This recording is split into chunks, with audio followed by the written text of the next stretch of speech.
yen ing tawang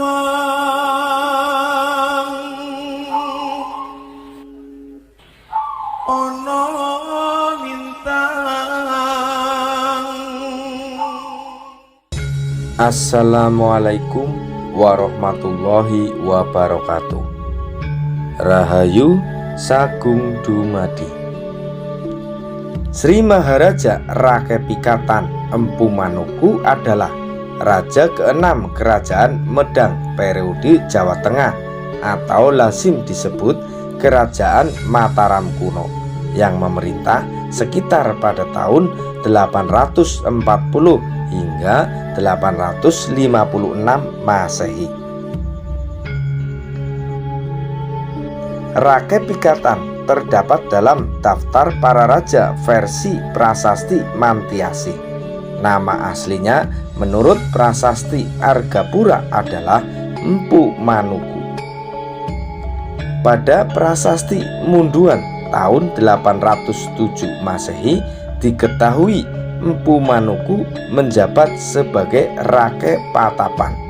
Kemudian Prasasti Kayumungan tahun 824 Masehi jabatan Rake Patapan dipegang oleh Empu Palar. Mungkin saat itu Empu Manuku sudah pindah jabatan menjadi Rakepikatan.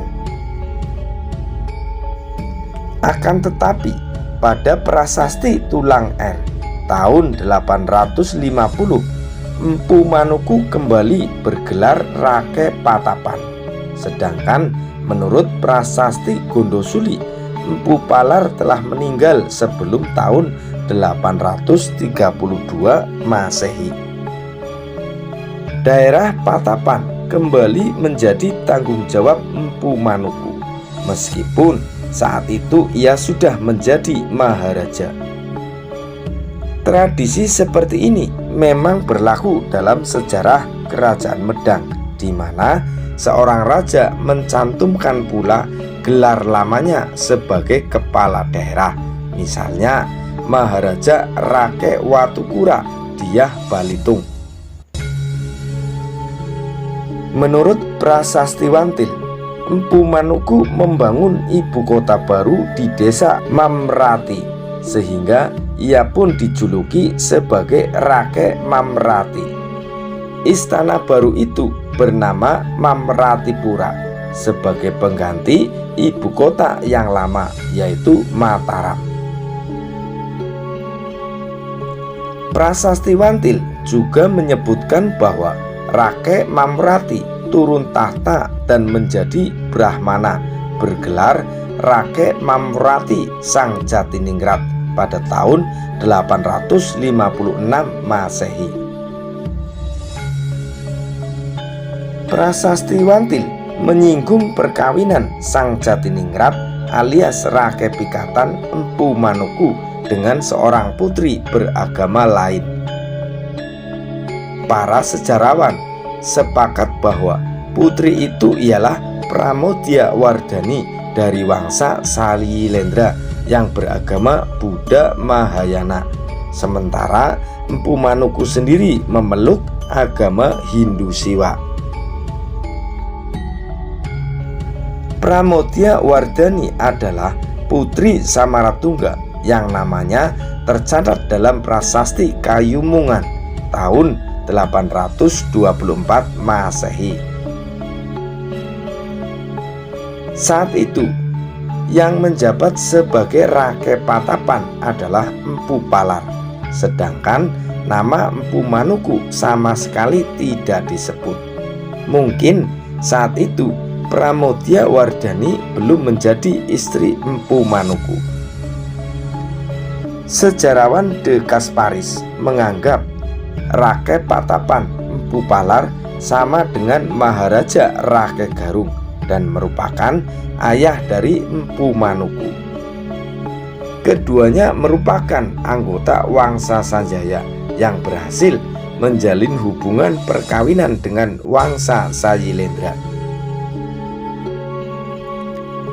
Teori ini ditolak oleh Slamet Mulyana karena menurut Prasasti Gondosuli Empu Palar merupakan pendatang dari Pulau Sumatera dan semua anaknya adalah perempuan. Lagi pula, Empu Manuku sudah lebih dulu menjabat sebagai Rake Patapan sebelum Empu Palar. Kemungkinan bahwa Empu Manuku merupakan putra Empu Palar sangat tidak mungkin. Sementara itu, Empu Manuku sudah menjabat sebagai Rake Patapan pada tahun 807 Masehi, sedangkan Pramodyawardhani masih menjadi gadis pada tahun 824 Masehi. Hal ini menunjukkan kalau perbedaan usia di antara keduanya cukup jauh. Mungkin Rake Pikatan Empu Manuku berusia sebaya dengan mertuanya, yaitu Samaratungga. Pramodyawardhani bukanlah satu-satunya istri Rake Pikatan. Berdasarkan prasasti Telahap diketahui istri Rake Pikatan yang lain bernama Rake Watan Empu Tamer. Kiranya saat itu gelar empu belum identik dengan kaum laki-laki. Selir bernama Rake Watan Empu Tamer merupakan nenek dari istri Dyah Balitung, yaitu raja yang mengeluarkan prasasti Mantiasih pada tahun 907 Masehi.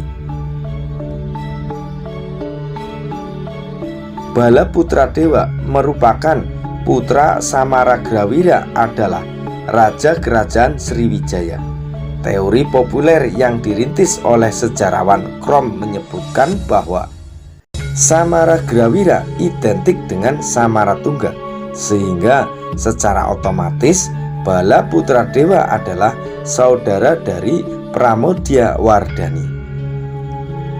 Dalam prasasti Wantil disebutkan bahwa Sang Jatiningrat alias Rake Pikatan berperang melawan musuh yang membangun pertahanan berupa timbunan batu di atas bukit. Musuh tersebut dikalahkan oleh Dyah Lokapala, putra Jatiningrat. Dalam prasasti itu terdapat istilah Wala Putra yang ditafsirkan sebagai Balaputradewa. Akibatnya muncul teori bahwa telah terjadi perang saudara memperebutkan tahta sepeninggalan Samaratungga yang berakhir dengan kekalahan Balaputradewa. Sejarawan Slamet Mulyana menolak anggapan bahwa Samaragrawira identik dengan Samaratungga karena menurut prasasti Kayumungan, Samaratungga hanya memiliki seorang anak bernama Pramodyawardhani. Menurut Slamet Mulyana, Samaragrawira lebih tepat disebut sebagai ayah dari Samaratungga.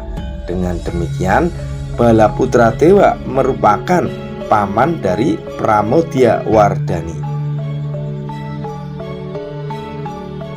Teori populer menganggap Balaputradewa membangun benteng dari timbunan batu di atas bukit Ratu Boko dalam perang melawan Rake Pikatan dan Pramodyawardhani.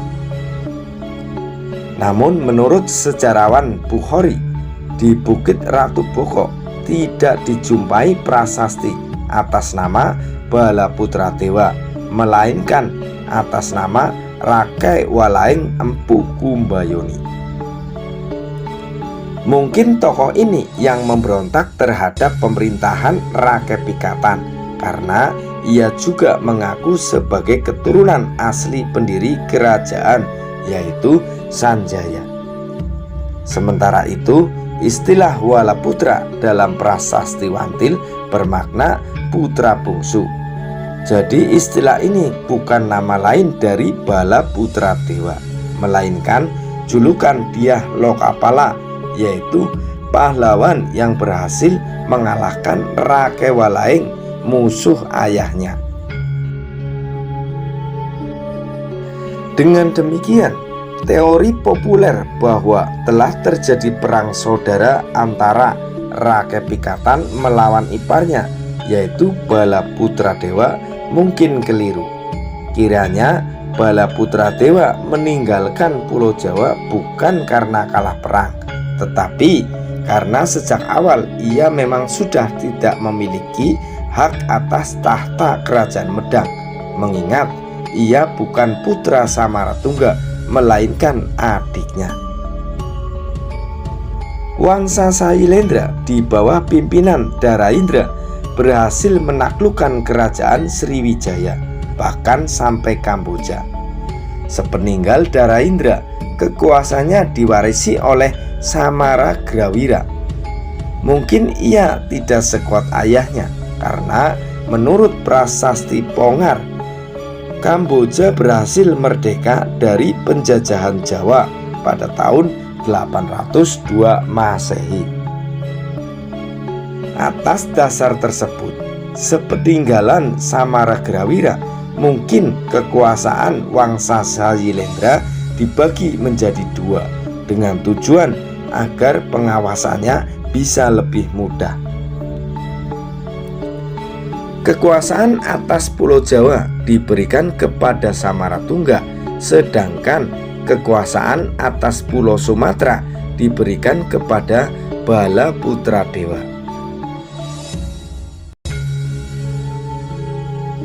Prasasti Wantil disebut juga Prasasti Siwagra yang dikeluarkan tanggal 12 November tahun 856 Masehi. Prasasti ini selain menyebut pendiri Istana Mamwaratipura, juga menyebut tentang pendiri bangunan suci Siwagra yang diterjemahkan sebagai Candi Siwa.